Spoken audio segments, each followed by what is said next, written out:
learners, the purpose of this video is to look a little bit deeper into the assessment and reporting procedures for Year 10 students here at High Tunstall. In order to go through that, I've invited along Mr. Leary, who is an assistant head teacher here at college. Say hello, sir. Hi there. And as I said, sir, basically what we are looking to do is provide that information to parents so they can understand the reporting procedures.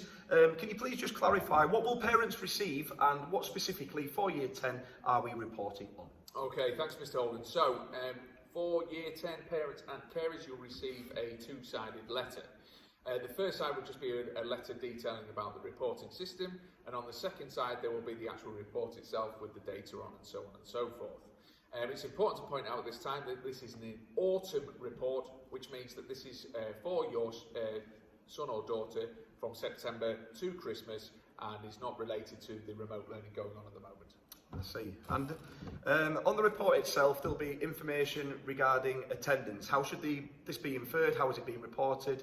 And what should parents take from that information? Okay, so on the attendance, there'll be two percentages. The first one is our minimum expected attendance at High Tunstall, which is 96%.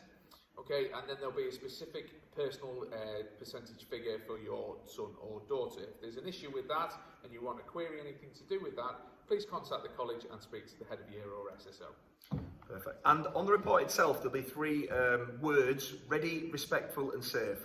How should these be interpreted by home, and what specifically do those words mean? Okay, so the words themselves, ready is readiness to learn, preparedness to learn, so having the correct equipment, being on time and so on, being ready for service, so doing as others ask, or being optimistic. Respect is all to do with empathy, tolerance, democracy, so listening to others and so on, and safety is really your safety in lessons, your honesty, your kind of integrity, and your self-awareness, you know, knowing what your triggers are and so on and so forth. How that's scored is 1 to 3, 1 being excellent, so you are always exuding those characteristics. 2 is that you often are, but there might have been a blip here or there. And 3 is that you are rarely exuding those characteristics, so that's where some real work needs to be done. I see. And from an assessment perspective, what are we looking at as a college, and how does this relate to their learning journey? Okay, so in between kind of two grids on your report, as it were, there'll be a little mini paragraph, a bit of dialogue, and that basically gives you a rank or a scale for which, rather than having one predicted grade or level, we now have a bracket for your son or daughter.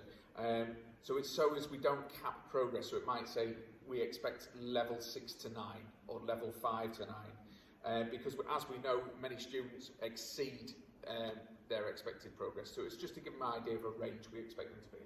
I like that, and I like the aspirational kind of angle of that particular method as well, which is good. So the report itself, is it going to be numbers? Is it going to be colours? How will that look, and what do the different parts of the report mean to the parent and carer at home?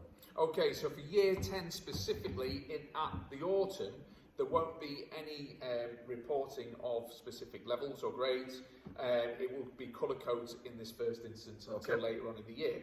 So you'll get a colour code for every single subject that they sit that is assessed at the end of Year 11, and they are colour coded from blue to purple. Okay, so blue being working well above the expected grade, green meaning working above the expected grade, yellow working at the expected grade, red working below the expected grade, and purple working well below the expected grade. And just on that, it's not to, let's take red for example, it's not to panic over that, it's to ring up the school, speak to the head of year, and they might direct you to a teacher at a later date for a conversation around what we can do to bridge those gaps, as it were. Perfect. I mean, you've slightly touched on it there. The parent and carer receives the report, they want to discuss an element of it, or they want to contact the college.